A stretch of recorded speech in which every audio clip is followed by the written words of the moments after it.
2 വർഷങ്ങൾക്ക് മുൻപ്, കൃത്യമായി പറഞ്ഞാൽ 2006 ഏപ്രിൽ 5. അടുത്ത ദിവസം നടക്കാനിരിക്കുന്ന ഇന്ത്യ ഇംഗ്ലണ്ട് ക്രിക്കറ്റ് മത്സരത്തിനുള്ള ഒരുക്കം കൊച്ചി ജവഹർലാൽ നെഹ്റു സ്റ്റേഡിയത്തിൽ തകൃതിയായി നടക്കുകയാണ്. 2 ദിവസം മുൻപേ സ്റ്റേഡിയവും പരിസരവും കനത്ത സുരക്ഷാ വലയത്തിലുമായിരുന്നു. പോലീസ് കണ്ണുകളെല്ലാം അവിടേക്ക് മാത്രം കേന്ദ്രീകരിച്ച സമയം. വെണ്ണലയിൽ താമസിച്ചിരുന്ന മിഥില മോഹൻ എന്ന 70 കഴിഞ്ഞ മുൻ അബ്കാരിയെ തേടി രാത്രി 8:30 അപരിചിതരായ 2 പേർ വാനിൽ വന്നിറങ്ങി. മിഥില മോഹൻ പുറത്തേക്കിറങ്ങിയ ഉടൻ അയാൾക്ക് നേരെ അവർ നിറയൊഴിച്ചു. വിഷുക്കാലമായതിനാൽ ശബ്ദം കേട്ട ആർക്കും സംശയമൊന്നും തോന്നിയില്ല. വെടിയുതിർത്ത് കൊലപാതകം ഉറപ്പാക്കിയ ശേഷം അക്രമികൾ ഇരുട്ടിലേക്ക് മാഞ്ഞു. 5 വെടിയുണ്ടകളാണ് മൃതദേഹത്തിൽ നിന്നും കിട്ടിയത്. പോലീസ് വ്യാപകമായി അന്വേഷണം തുടങ്ങി. വീടിന്റെ മുൻവാതിലിനു നേരെയുണ്ടായിരുന്ന വാഴയിലയുടെ പകുതി മുറിച്ചതായി കണ്ടതാണ് പോലീസിൽ ആദ്യം സംശയമുണ്ടാക്കിയത്. ആരാണ് ഇതിന് പിന്നിലെന്ന് എല്ലാവരും ഒരുപോലെ ചോദിച്ചു.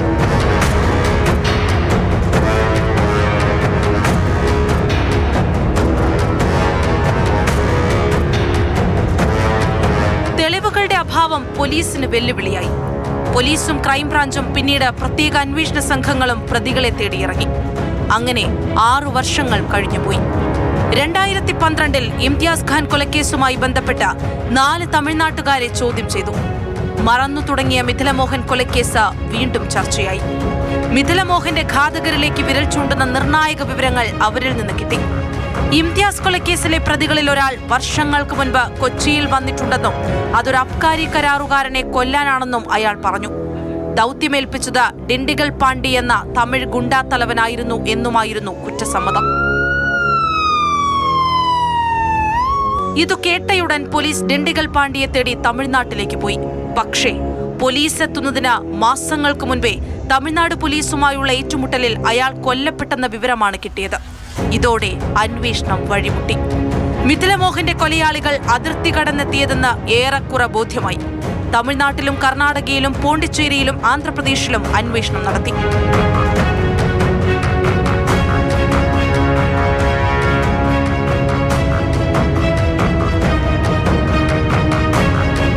അങ്ങനെ തൃശൂർ പൂങ്കുന്നം സ്വദേശി സന്തോഷ് കുമാർ എന്ന കണ്ണനിലേക്ക് അന്വേഷണ സംഘമെത്തി. ഇയാളെ അറസ്റ്റ് ചെയ്തു. 90 ദിവസം റിമാൻഡിൽ കഴിഞ്ഞ സന്തോഷ് പിന്നീട് ജാമ്യത്തിലുമിറങ്ങി. മിഥില മോഹന്റെ ബിസിനസ് പങ്കാളിയായിരുന്നു ഇയാൾ. സ്പിരിറ്റ് കടത്തുമായി ബന്ധപ്പെട്ട തർക്കം പകയിലേക്കും കൊലപാതകത്തിലേക്കും എത്തിയെന്ന നിഗമനത്തിലായി പോലീസ്. സന്തോഷ് എന്ന കുരുമുളക് കണ്ണൻ ഡിണ്ടിഗൽ പാണ്ഡ്യയുമായി ഗൂഢാലോചന നടത്തിയിരുന്നെന്ന് വ്യക്തം. തമിഴ്നാട്ടിലെ ഷാർപ്പ് ഷൂട്ടർ മതിവണ്ണനെയും ഉപ്പാളിയെയും കൃത്യം നടത്താൻ നിയോഗിച്ചെന്നും പോലീസ് കണ്ടെത്തി. കൊല നടന്ന 5-ാം ദിനം അന്വേഷണ സംഘം ചോദ്യം ചെയ്ത് വിട്ടയച്ചയാളായിരുന്നു ഇതേ സന്തോഷ് കുമാർ. പക്ഷേ അബ്കാരി മിഥില മോഹനെ വെടിവെക്കാൻ കൊലപ്പണം കൊടുത്ത സന്തോഷ് കുമാറിന് അറിയില്ല ആരാണ് വെടിയുതിർത്തതെന്ന്. എറണാകുളത്തെ വീട്ടിലെത്തി നിറയൊഴിച്ചവർക്കും അറിയില്ലായിരുന്നു ആർക്കു വേണ്ടിയാണ് കൊല നടത്തുന്നതെന്ന്. എല്ലാം അറിയുന്ന ഒരാളുണ്ടായിരുന്നു, ഡിണ്ടിഗൽ പാണ്ഡി. ഇയാളെ തമിഴ്നാട് പോലീസ് വെടിവെച്ചു കൊന്നതോടെ എല്ലാ വഴികളും അടഞ്ഞെന്നാണ് കേരള പോലീസും CBIയും ആവർത്തിക്കുന്നത്.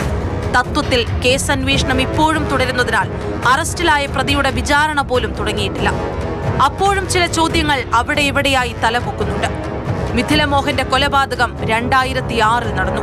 ഡിണ്ടിഗൽ പാണ്ഡ്യയുടെ കൊലപാതകം 2010 പകുതിയോടെ. ഇതിനിടയിലെ 4 വർഷം അന്വേഷണ സംഘം എന്തു ചെയ്യുകയായിരുന്നു? കേസുമായി ബന്ധപ്പെട്ട് നിർണായകമായേക്കാവുന്ന 5 പേരുടെ ദുരൂഹമരണങ്ങളും സംശയ നിഴലിലാണ്. എല്ലാവരും ഈ കേസ് വിട്ടു. അന്വേഷണം സന്തോഷ് കുമാറിലെത്തിച്ചത് അന്നത്തെ ക്രൈംബ്രാഞ്ച് SP KG സൈമൺ. CBIയുടെ 3 ഉദ്യോഗസ്ഥരുടെ അന്വേഷണ മികവുമുണ്ടതിൽ. നാട്ടുകാരും മാധ്യമങ്ങളുമെല്ലാം തന്നാലാകുന്നത് ചെയ്തു. എന്നാൽ എല്ലാം കഴിഞ്ഞും 2 പേർ മാത്രം നിയമ പോരാട്ടം തുടരുന്നുണ്ട്: മിഥില മോഹന്റെ ഭാര്യയും മകനും.